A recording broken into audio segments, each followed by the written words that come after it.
Everyone who grew up near Lake Wonapango had their own story about the lake.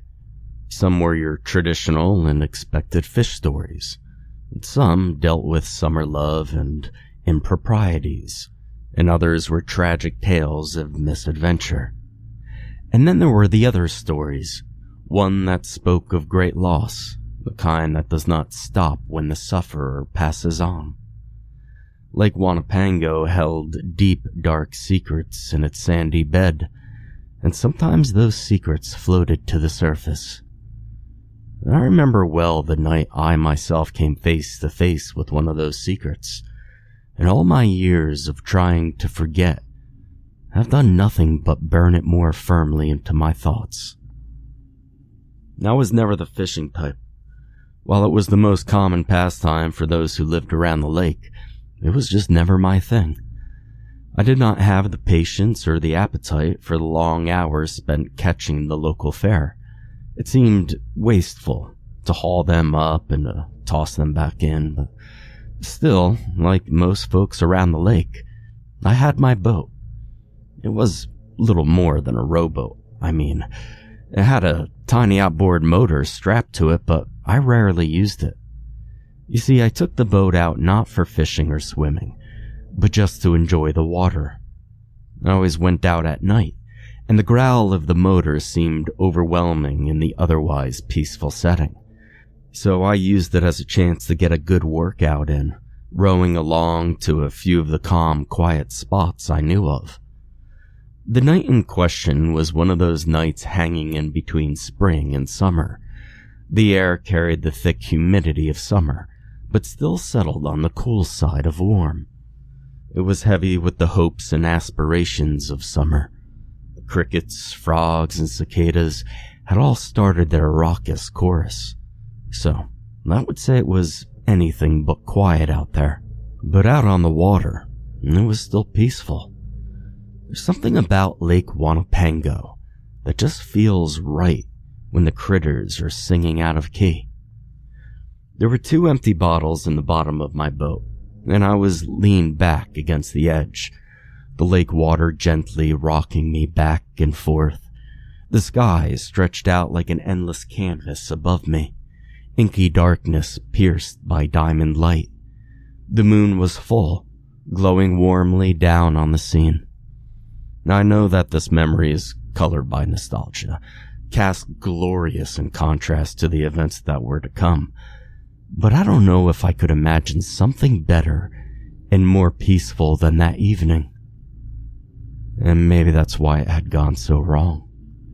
Perhaps beauty and peace like that simply cannot exist in this world for too long. The balance must be righted. In that moment of peace, there was a splash. Now, anyone who has spent much time on isolated waters can tell you a splash does not mean much. I was surrounded by all sorts of wildlife that may have wanted to slide into the water, or a tree branch could have fallen in. Heck, it could have even been one of the many local fishes swishing to the surface to snag an unfortunate water skimmer. There was no real reason it should have caught my attention, but part of what bugged me is that it did though. You see, whatever thoughts and reveries I had were lost and shattered along with the surface of the lake. I sat forward, scanning about. The boat listed a bit with my sudden movements, the bottles rolling and clanging in the bottom. The ripples began near an old fallen log that jutted its way into the river. Probably a turtle, I thought, swimming back to the shore after a long day of sunning. I tried to rest back against the boat, slip back into my quiet contemplation. But my ears were on edge, straining for any other sounds. Silence. Just complete and total, save for the water lapping against my boat. The bugs and frogs had quieted down, and their absence made me feel suddenly self-conscious. I grabbed the oars to row back home, now feeling out of place on the lake that had always been home. And as my paddles dipped into the water, I imagined I heard an echoing splash hiding in their noise.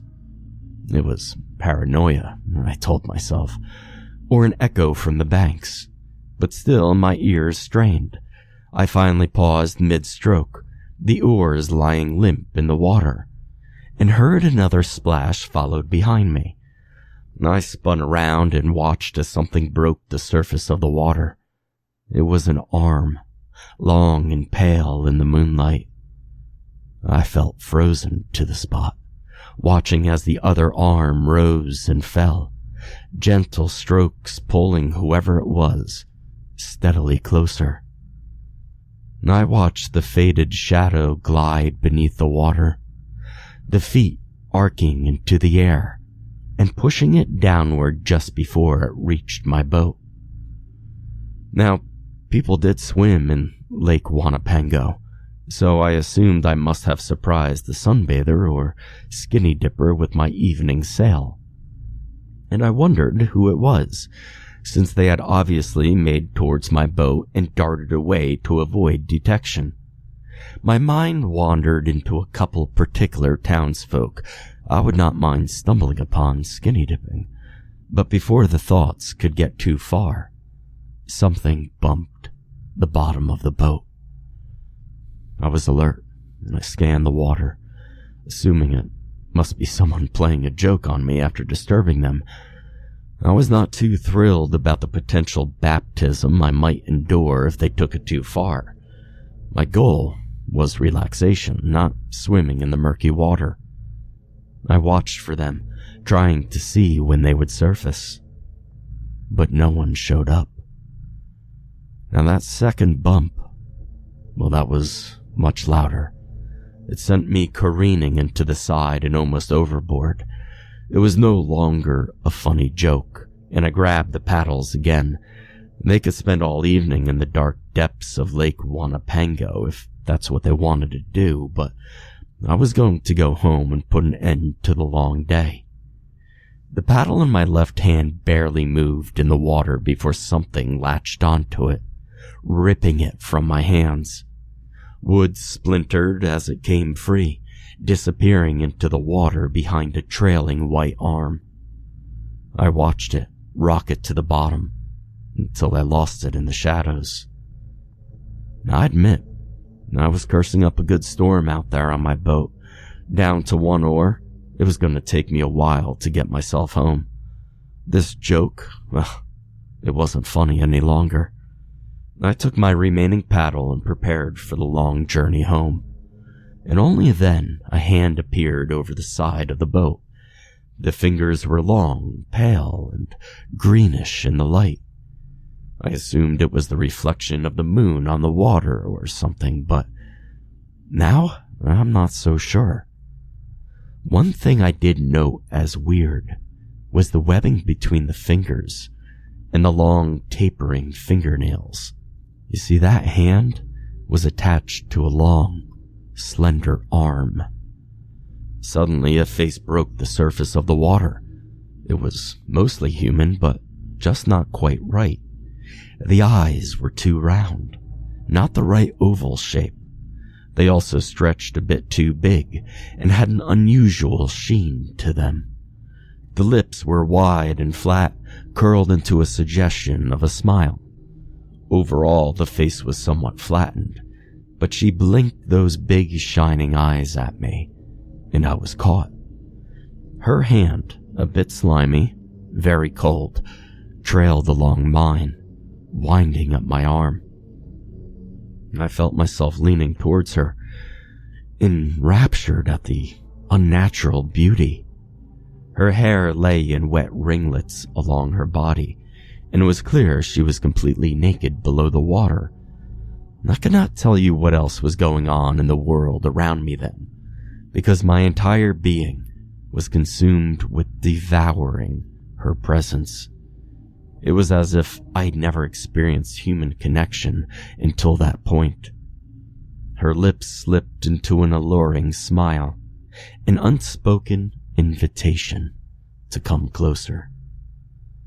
I tingled with the feeling of her hand on my arm, and I only later realized that the tingle was not simply arousal, but a potent toxin that left my arm numb for hours after. In the moment, however, it was like bliss. Every nerve danced with her touch, sizzling to new life as her skin glided over my own. I was in the water before I realized it, drawn in by her smiling eyes. I felt as if I were diving straight into her pupils, drenching myself in their dark depths. But the muddy water of Lake Wonapango filled my mouth, its vile taste reminding me that this was no paradise. My arms flailed about, the one she had carefully caressed, flopping mostly useless in the water. I felt her hands running across my chest, the same burn of pleasure and paralysis following her fingertips.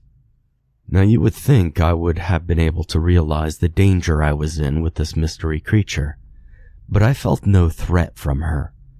Even as she gently tugged me towards the lake bed, I felt she was only interested in my well-being.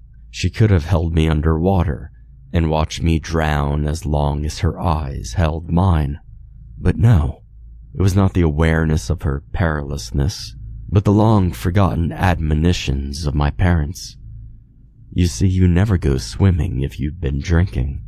It was a recipe for disaster. Their warnings ringing clear, I made for the boat. I suppose she sensed my intention to escape, because those long nails on her hand began digging into my skin. Fortunately, she had well numbed most of my upper body by that point.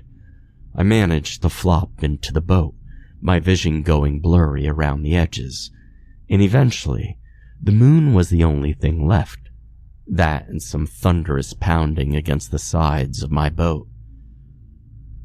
I woke up the next morning, the heat having returned in force.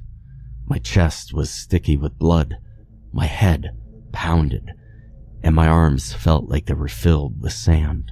It was a long, painful, excruciating trip back to the shore as I stared down a long road of recovery and failed forgetting stretching ahead of me. Most people blamed the bottles in the bottom of my boat for the strange report. I must have fallen in, gotten scraped up on some rocks. Others, I think, thought it was a suicide gone wrong. But I now know why the lake has claimed more than its fair share of victims. I know why men and women go missing out there, with no sign of a problem in their peacefully floating boat. Now I stay away from the lake at night, and I got lucky once, and I'm in no mood to tempt the fates. I don't think I could resist those eyes this time, and I know I'd make my home on the sandy bottom of the lake if she ever invited me again.